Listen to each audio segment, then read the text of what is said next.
মহাপ্রভু মারা যাওয়ার ৩৫৫ বৎসর পর তাকে অবতার হিসেবে স্বীকৃতি দেওয়া হয়েছে। জয় হরিচাঁদ, জয় গুরুচাঁদ। অত্যন্ত গুরুত্বপূর্ণ একটি আলোচনা করব, পুরোটা শুনবেন এবং আপনাদের মন্তব্য কমেন্ট এর মধ্যে জানাবেন। আমার পেজটা ফলো করলে আপনারা এই ধরনের প্রতিবাদী ভিডিও পাবেন। বৈষ্ণব ধর্মের জন্ম হয়েছে কবে? বৈষ্ণব ধর্মের জন্ম হয়েছে ত্রয়োদশ শতাব্দীতে। মালব দেশাধিপতি রাজা ভোজের ১৫০ বছর পরে মহর্ষি দয়ানন্দ সরস্বতী কৃত শতার্থ প্রকাশ গ্রন্থের ৩৩০ পৃষ্ঠায় বৈষ্ণব ধর্মের আরম্ভ সম্পর্কে বলা হয়েছে, রাজা ভোজের ১৫০ বছরের পরে বৈষ্ণব মত আরম্ভ হয়। ষটকোপ নামক এক ব্যক্তি কঞ্জর কুলে জন্মগ্রহণ করেছিলেন। তাহার দ্বারা এই মতবাদ আবিষ্কৃত হয়। উদ্ভাবিত হয়েছে। তারপর মুনিবাহন নামক এক মেথর কুলোদ্ভূত এক ব্যক্তির দ্বারা এই মতবাদ কিঞ্চিৎ প্রচারিত হয়। তৃতীয় যবন কুলোদ্ভূত যবনাচার্য এই মতবাদের আচার্য পদ লাভ করেন। চতুর্থ ব্রাহ্মণ কুলোদ্ভূত রামানুজ এই মতবাদের প্রচার এবং প্রসার ঘটান। উল্লেখ যে কৃষ্ণ ভক্তগণেই এই বৈষ্ণব মতবাদের অনুসারী। তারাই আদ্যবিধি বৈষ্ণব সম্প্রদায় নামে কথিত। কিন্তু কৃষ্ণের জন্ম খ্রিস্টপূর্ব ১৩০০ বছর পূর্বে শ্রীগোপাল আয়ারের হিসাব অনুসারে কৃষ্ণের জন্ম খ্রিস্টপূর্ব ১৩০২ অব্দে এবং কৃষ্ণের মৃত্যু খ্রিস্টপূর্ব ১১৭৭ অব্দে। বিষ্ণু পুরাণে কৃষ্ণের ১২৫ বৎসর জীবৎকালের যে কথা বলা হয়েছে, শ্রীগোপাল আয়ারের পঞ্জীকৃত তারিখের সঙ্গে তার মিল আছে। গোপাল আয়ারের হিসেব অনুসারে মহাভারতের যুদ্ধ শুরু হয়েছিল খ্রিস্টপূর্ব ১১৯৪ অব্দের ১৩ই অক্টোবর এবং শেষ হয়েছিল খ্রিস্টপূর্ব ১১৯৪ অব্দের ৩১শে অক্টোবর। যা হোক, বৈষ্ণব মতবাদ উদ্ভাবনের ২৫০০ বছর পূর্বে কৃষ্ণের জন্ম হয়েছিল। এই ২৫০০ বছরের মধ্যে বৈষ্ণব ধর্ম অর্থাৎ কৃষ্ণভক্ত কেউ ছিল না। এতেই প্রমাণিত হয় ব্রাহ্মণ্যবাদীরা বৈষ্ণব ধর্ম তথা কৃষ্ণকে অবতার হিসেবে স্বীকৃতি দেননি। দৃষ্টান্তস্বরূপ আরও বলা যায় যে বৈষ্ণব ধর্মের প্রথম আচার্য একজন যবন। সুতরাং বৈষ্ণব মতাদর্শের অনুসারীগণ যদি কৃষ্ণভক্ত হিসেবে স্বীকৃত হন, তবে বলা যায় যে কৃষ্ণের প্রথম ভক্ত ব্রাহ্মণ নয়। এটা পরিষ্কার বোঝা যায়। লক্ষ্য করুন,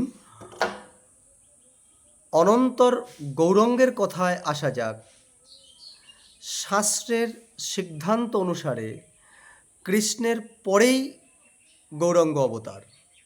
শ্রী গৌরাঙ্গর জন্ম হয় ১৪৮৫ খ্রিস্টাব্দে।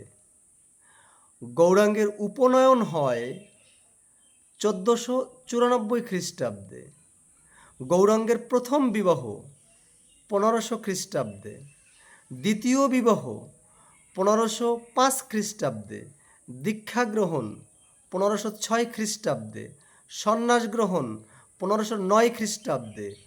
অন্তর্ধান বা মৃত্যু বা গুম করা তাকে পৃথিবী থেকে সরিয়ে দেওয়া, যা বলেন সেটা হয়েছিল 1533 খ্রিস্টাব্দে।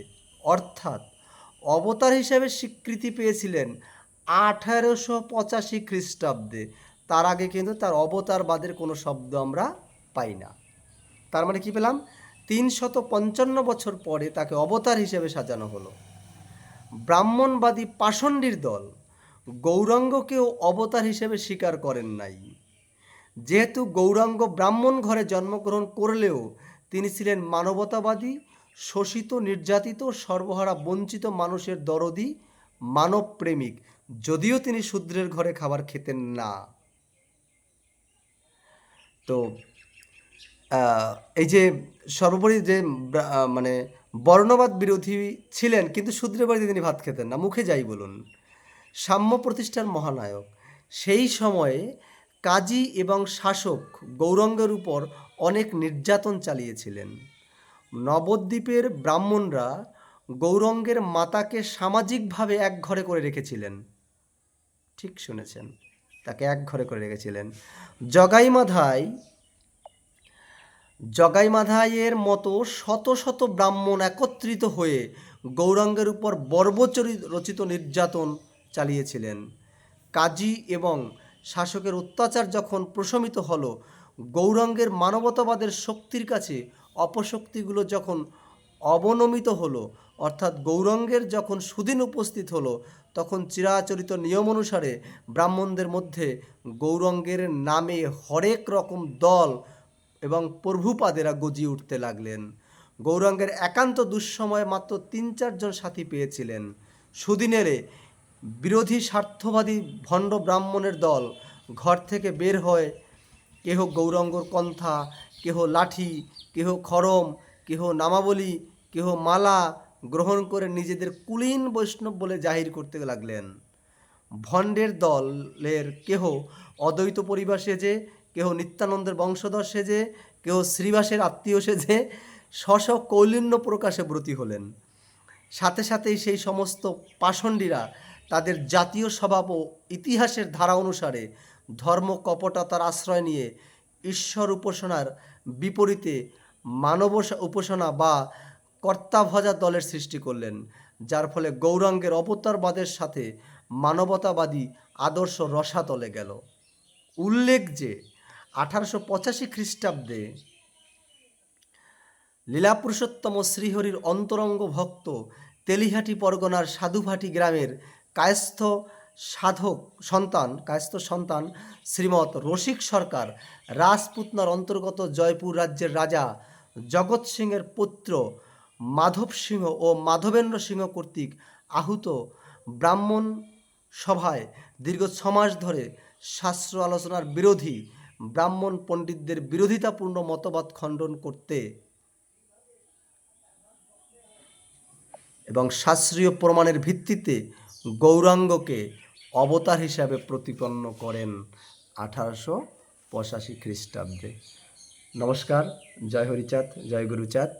যদি এর থেকে ভালো তথ্য আপনাদের থাকে দেবেন, আমাকে কমেন্ট করবেন, আমার পেজটা ফলো করে পাশে থাকবেন।